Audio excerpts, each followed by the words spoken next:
할렐루야. 오늘 증인과 증언이라는 제목으로 하나님의 말씀 선포하겠습니다. 이전에 있다가 지금은 볼 수 없는 많은 것들이 있죠. 그 중에서 동네에서 그 만병통치약을 파는 분들이 이전에는 많이 계셨는데 지금은 안 보이는 것 같아요. 지금은 찾아보려면 공연의 형태로 좀 봐야 되고, 그렇다 하더라도 그때의 약장수들의 재담은 실제로 듣기는 어려운 형편인 것 같습니다. 그런데 그때 그들의 입담이 얼마나 효과가 있고 좋았는지요. 사람들이 처음에는 그냥 재밌는 공연하고 뭐 쇼도 하고 하니까 가서 앉아 있으면서 무슨 생각을 합니까? 저 약 저거 다 가짜야. 절대 안 사야지 그랬는데, 이제 약장수가 나와서 여기에도 좋아 저기에도 좋아 이렇게 하고 있으면은요, 그러다가 이제 집에 돌아와 보면 어느 사이인가 내 손에 약이 하나 쥐어져 있는 것이죠. 나도 모르게 샀어요. 이러고 보면 이 말의 힘이라는 것이 참 대단합니다. 맞죠? 여러 상황이나 환경을 이렇게 조성해 놓고 굉장히 어떻게 자극이 되고 적실한 말을 이렇게 하면은 사람들이 들렸다가 놓였다가 할 수 있는 게 또 말의 힘인 것 같아요. 그런데 그분들이 제일 많이 쓰는 용어 중에 하나가 뭐냐면은 증인이라는 용어입니다. 뒷동산, 뒷동네, 개똥이도 이 약 먹고 효험 봤어. 걔가 증인이야. 내가 증인이야. 내가 다 나왔어. 보여드릴까요? 이렇게 하면은 에이 뭐가 그럴까 생각하다가 역시 손에 하나가 있다니까요. 제가 새해 첫 주부터 왜 약장수 이야기를 하겠습니까? 그렇죠. 증인이라는 말 때문입니다. 오늘 읽은 본문에서만 증인이라는 증언이라는 단어가 많이 나와요.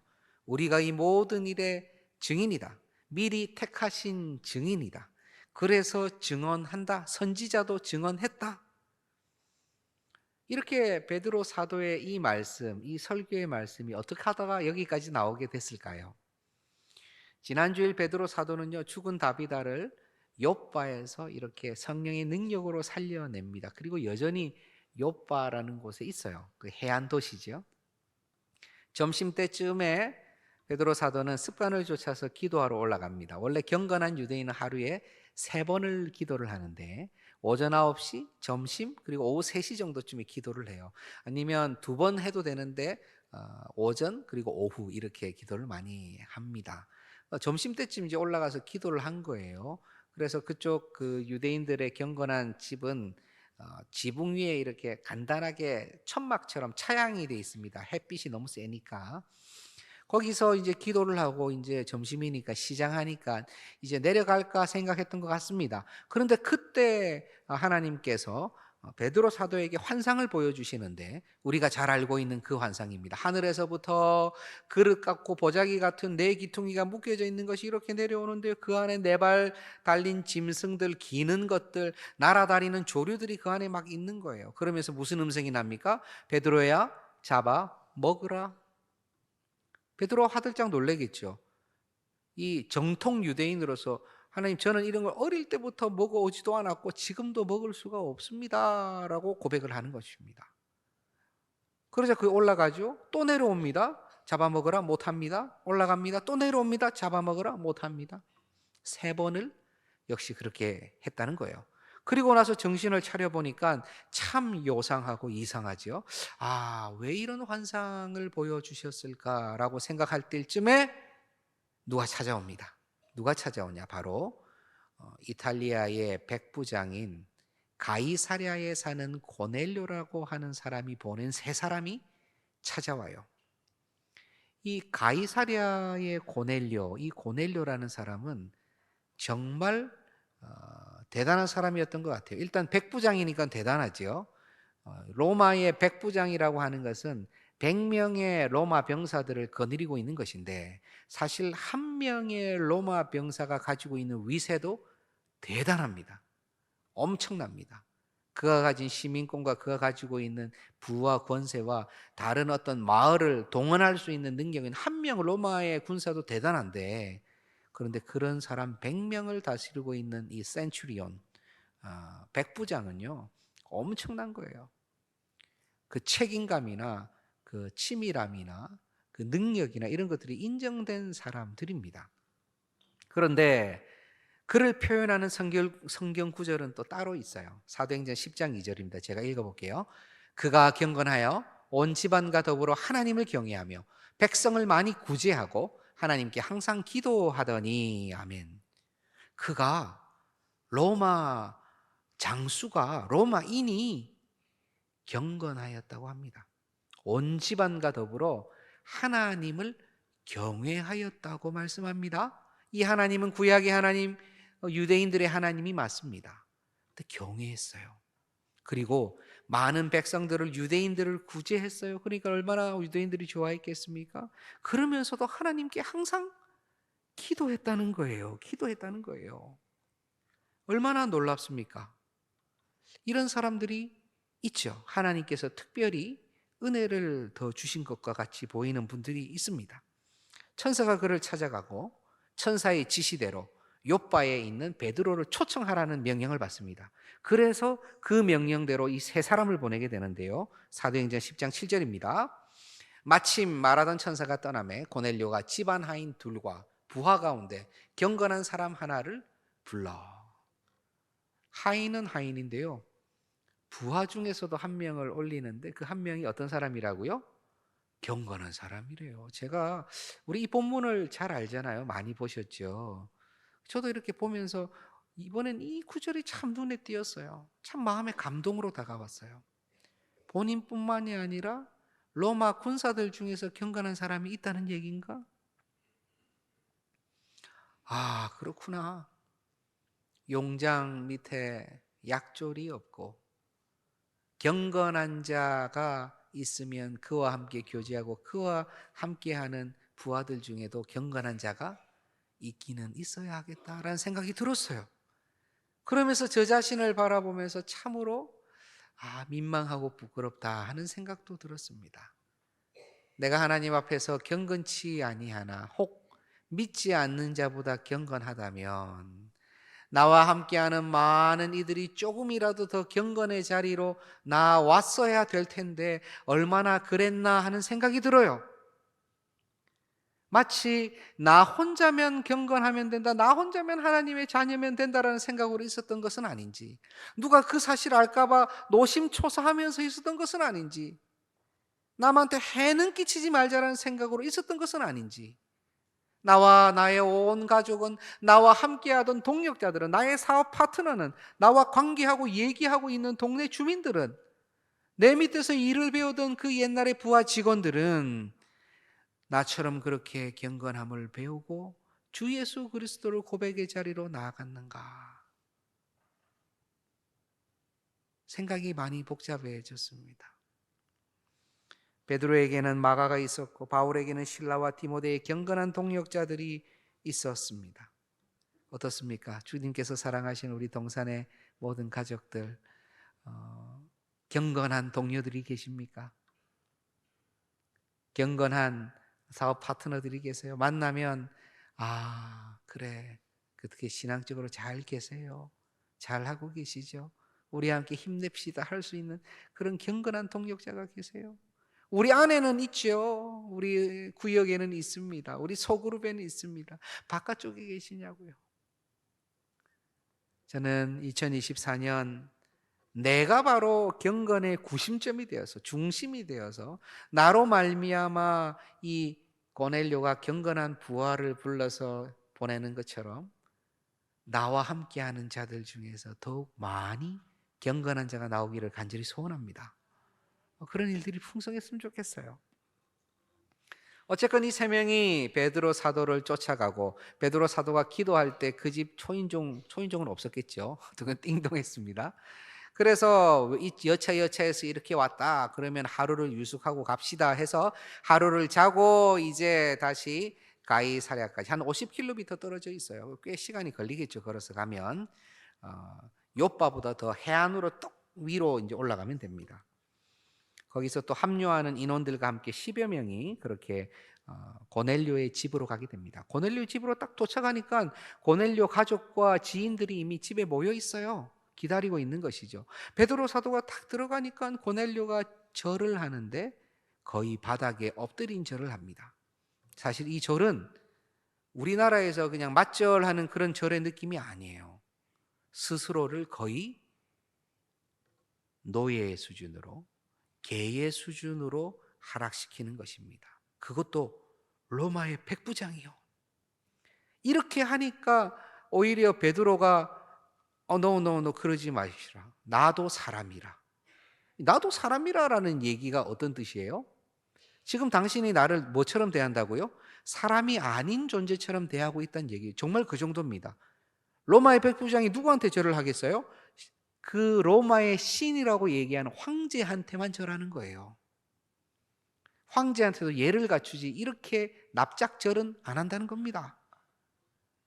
그러니까는 베드로 사도는 나도 사람이라 라고 얘기하는 거죠. 왜 나를 불렀느냐라고 이제 베드로 사도가 묻게 되죠. 그러자 고넬료가 대답합니다. 사도행전 10장 33절이에요. 내가 곧 당신에게 사람을 보내었는데 오셨으니 잘하였나이다. 이제 우리는 주께서 당신에게 명하신 모든 것을 듣고자 하여 다 하나님 앞에 있나이다. 고넬료가 베드로 사도 사람을 막 높이는 줄 알았는데요. 이 말씀을 들어보니까 주께서 당신에게 명하신 모든 것을 듣고자 합니다. 하나님께서 베드로 사도 당신에게 명하신 모든 것을 우리가 들으려고 지금 하나님 앞에 있습니다. 코람데오 하나님 앞에 있습니다. 이 대답이요 정말 기가 찹니다. 하나님께서 얼마나 이렇게 이 영혼을 잘 준비시키셨는지 놀라울 따름이에요. 이 상황에서 이제 베드로는 그에게 명하신 것, 주님께서 명하신 것을 말씀합니다. 그것이 오늘 본문입니다. 베드로가 이렇게 설교를 하려고 이 본문의 내용을 쭉 얘기를 하는데 몇 마디 말을 한 것이죠. 그런데 본격적으로 설교를 이끌어 가려고 하라는 그 순간 갑작스럽게 일이 생겨요. 어떤 일이 생길까요? 사도행전 10장 44절 제가 읽습니다. 베드로가 이 말을 할 때에 성령이 말씀 듣는 모든 사람에게 내려오시니. 몇 마디 안 했는데 성령께서 갑자기 내려오셨어요. 이 내려오셨다라는 에피핍토라는 이 단어는요, 위에서부터 밑으로 이렇게 탁 내려오는데 감싸지듯이 또 합치듯이 딱 붙듯이 그런 느낌이 있어요. 에피라는 것이 위에서부터니까. 그런데 이 단어를 사용한 굉장히 재미있는 어떤 또 토막이 있는데 어디에서 이 단어를 사용했냐면 돌아온 탕자 아시죠? 돌아온 탕자가 돌아왔을 때의 상거가 뭔데 아버지가 그를 보고 달려가서 그 목을 얼싸안았다 할 때 이 에피핍토를 씁니다. 목을 얼싸안았을 때. 그러니까 성령께서 이 고넬료와 그의 식구들과 지인들을 덮으시되 위에서 이렇게 내려오시되 그냥 살랑살랑살랑 이렇게 내려오는 느낌이 아니고 어떤 느낌이에요? 그들을 강하게 붙잡는 느낌인 거예요. 아주 그냥 덮어서 그냥 딱 성령께서 붙잡는 느낌인 것입니다. 그들의 머리에 마가의 다락방에서 본 것처럼 뭐 불이 하나씩 있었던 것은 아니에요. 그렇지만 그들은 방언을 하고 하나님을 찬미했습니다. 많은 학자들은 아마도 그 고넬료 로마 사람들이 아람어나 히브리어로 방언을 했을 것이다. 그러니까 이 유대 사람들이 듣고 깜짝 놀란 거예요. 아니 이 말은 이 사람들이 할 수 있는 말이 아닌데, 특별히 히브리 말은 우리도 잘 못하는 것을 이 말로 유창하게 하나님을 찬미하고 노래하는 것은 그 방언이죠. 맞죠? 성령 하나님께서 그들을 붙잡은 것입니다. 듣는 자들이 깜짝 놀랐어요. 원어로 보면은 이성을 잃을 정도로 깜짝 놀래다라는 그런 단어를 사용할 정도로 너무너무 놀랐습니다. 그전에도 성령께서 이러한 역사를 이루신 것을 보았고 자기 자신들도 마가의 다락방에서 그러한 역사를 경험을 했는데 왜 이렇게 놀랐을까요? 놀란 이유는 다른 것이 아닙니다. 아브라함의 자손이 아닌 이방인에게 성령이 임하셨기 때문입니다. 처음 본 거예요. 자신들의 생각이 깨진 것입니다. 사마리아 족속에까지 성령이 임한 것은 인정이라는 거예요. 왜 인정? 아브라함의 자손이니까. 그래도 어쨌건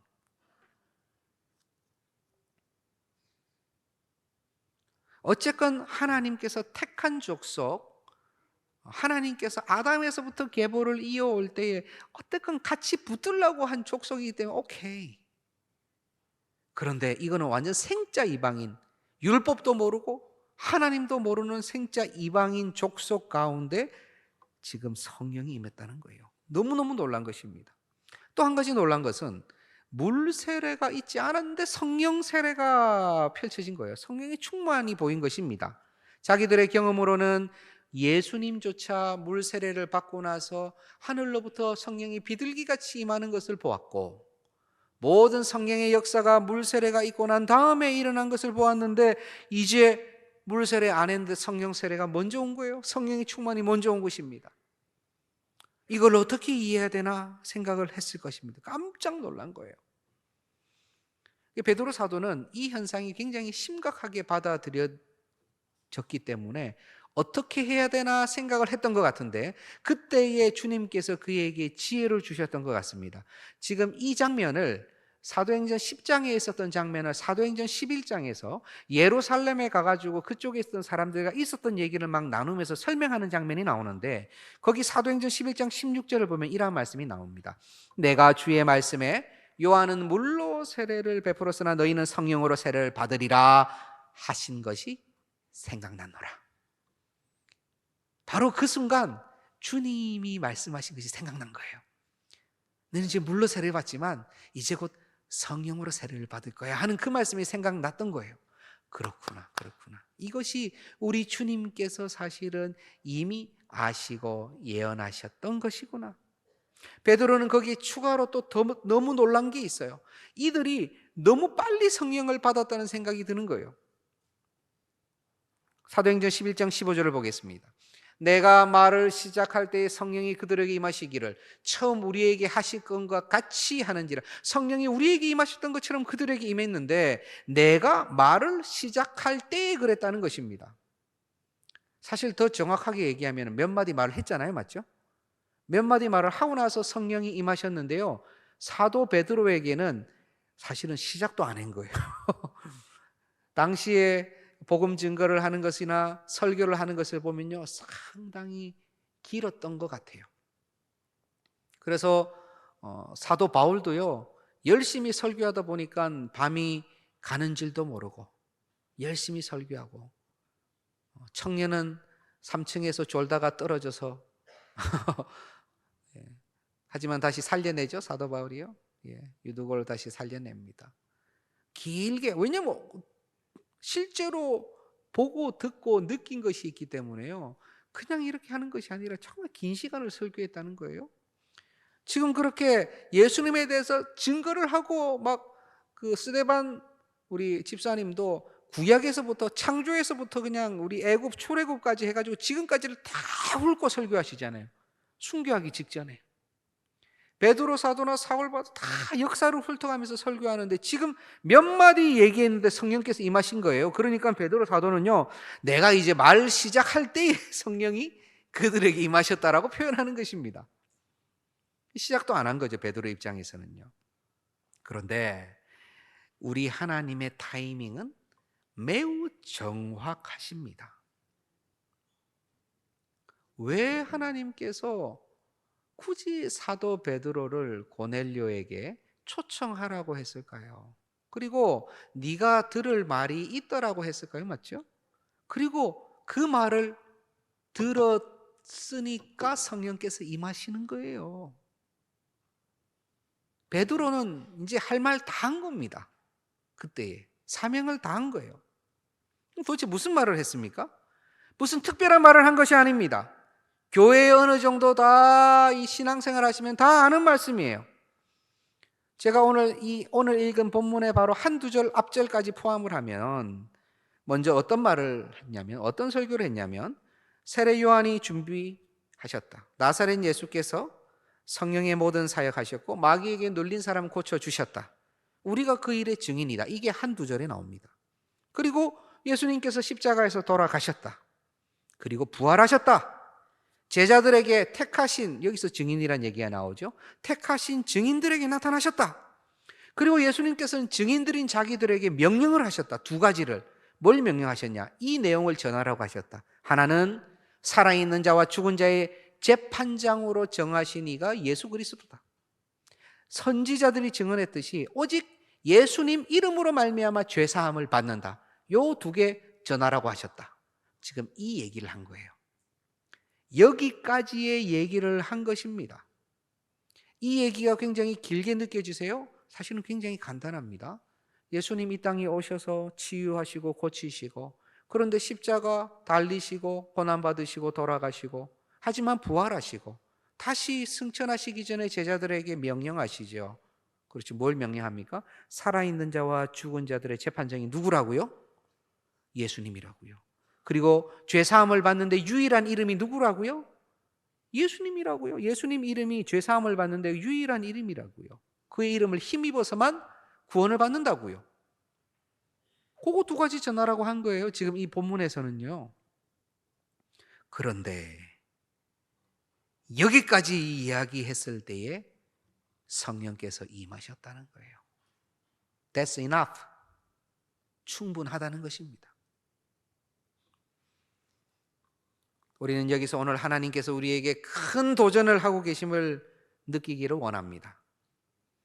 사도들이 전하라고 한 이 복음 메시지는요, 굉장히 심플합니다.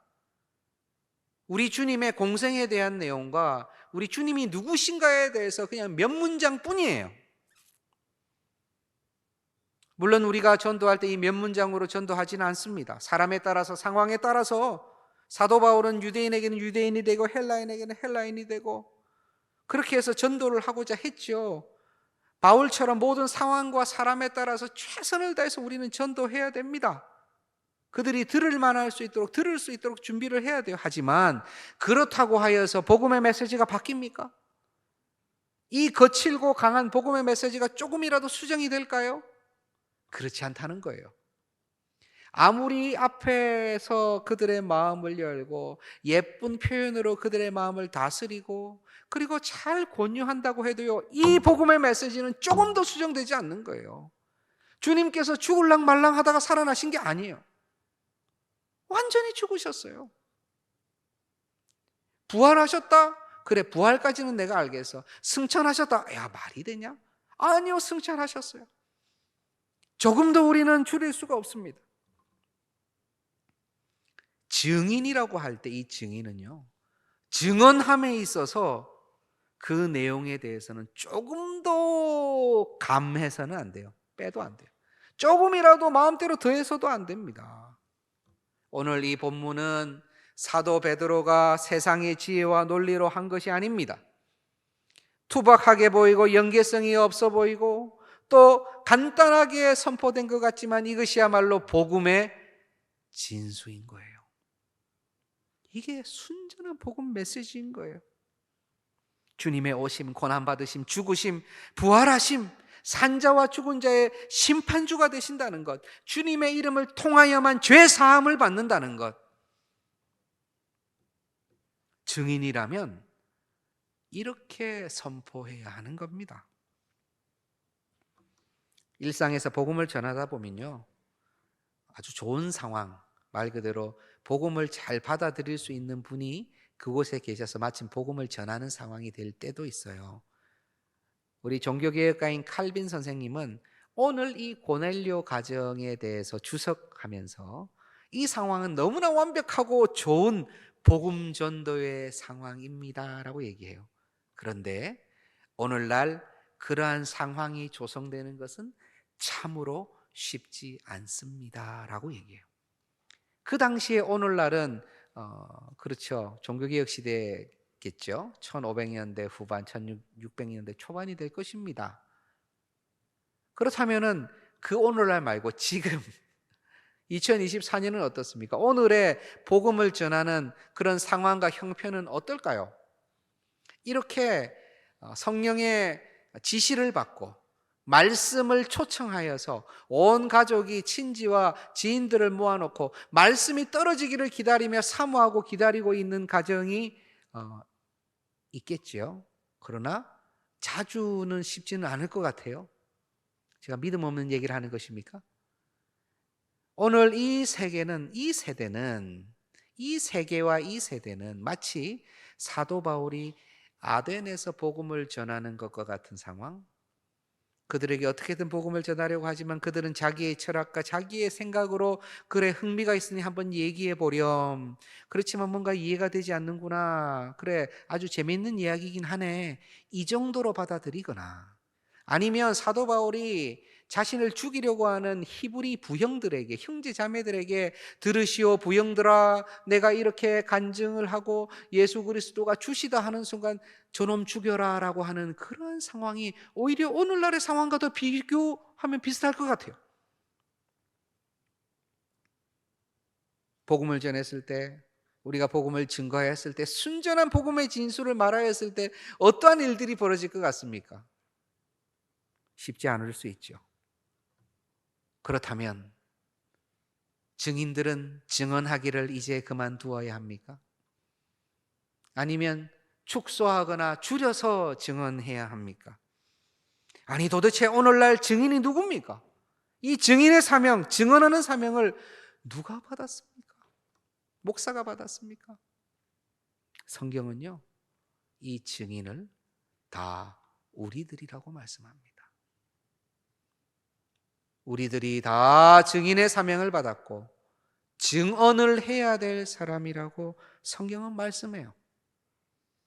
저 밖에 있는 세상은요, 크리스찬들, 그리스도인들을 보면서 그리스도인들을 좋아하든 좋아하지 않든 너희는 원래 그 성경의 말씀 전도하는 사람들 아니냐라고 보고 있어요.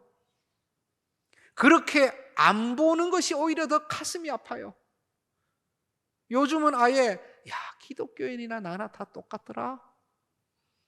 오히려 그분들이 다 머리도 좋아가지고 그냥 좋은 건 다 하고 뭐 아주 그냥 발 빠르게 잘 움직이더라. 나 같은 멍청한 사람은 손해나 보고 살지 아주 잘하고 똑같아 라는 얘기를 하는 것이 더 마음이 아파요. 우리의 삶이 어떠합니까? 증인으로서 역할을 잘 감당하고 있습니까? 바른 증언을 우리가 하고 살아가고 있습니까? 아니면 증언 자체를 우리가 하고는 있나요? 이전의 약장수들은 약을 팔려고 많은 공연쇼, 가먼이설을 통해서 약을 팔았어요. 그들은 이익을 챙겼을지 모르겠지만 그 약을 산 사람들은 효과를 많이 보았는지 모르겠어요. 플라시보 효과, 위약 효과로 그냥 기분이 좋아졌는지 모르겠어요. 하지만 실제로는 아마 아무 효험이 없었을 거예요. 가짜 약이니까. 만병을 다 고친다는 그런 약이니까 유익이 없어요. 그런데 증인으로서 우리가 증언을 하면 그 증언은 투박하게 보이고 어리석어 보인다 할지라도 그 증언은 사람을 살립니다. 주의 백성을 돌아오게 합니다. 그들에게 유익 정도가 아니라 생명이 있게 해요. 하나님 나라가 확장되는 것입니다. 그런데 우리는 증인으로 증언하고 있냐 말이죠. 감사하게도 우리 동산교회는 복음의 메시지를 선명하게 선포하고 들으며 여기까지 왔어요. 2024년 이후로, 오늘 이후로 계속해서 이 강단에서, 청년 부서에서 또는 주일학교에서 순전한 복음의 메시지가 혹시 수정되거나 감해지거나 더해져서 선포가 될까요? 안 될까요? 안 되겠죠. 그렇게 될 수가 없죠. 계속해서 우리 동산교회는요, 분명한 복음의 선포가 계속 이루어질 것이에요. 우리 주님 예수 그리스도에 대한 분명한 복음의 진수가 선포가 될 것이란 말씀입니다. 그런데 중요한 것은요, 이 선명한 선포, 복음에 대한 얘기가 계속 되어질 텐데 이 선포를 듣고 구원받아야 될 분들, 이 메시지를 들어야 될 분들이 어디 계시냐 말이죠. 우리는 이미 구원받았고 우리는 이미 그 복음에 대해서 잘 알고 있고 예수 그리스도를 나의 주 나의 하나님으로 고백하는데 정작 이 복음의 메시지가 필요한 분들은 어디 계시냐 말이죠. 주께서 사랑하는 동산의 권성 여러분, 우리들은 증인들입니다. 우리 주님께서 먼저 나가시며 증인의 본을 또한 보여주셨습니다. 요한계시록 3장 14절을 보여주시기 바랍니다. 함께 읽습니다. 함께 봅니다. 요한계시록 3장 14절입니다. 라오디게아 교회의 사자에게 편지하라. 아멘이시요 충성되고 참된 증인이시요 하나님의 창조의 근본이신 이가 이르시되 아멘. 라오디게아 교회의 사자에게 편지하는 우리 예수님은요, 누구시냐? 예수님은 바로 아멘이시라는 거예요. 예수님은 충성되고 참된 증인이시라는 것입니다. 하나님의 창조의 근본이세요.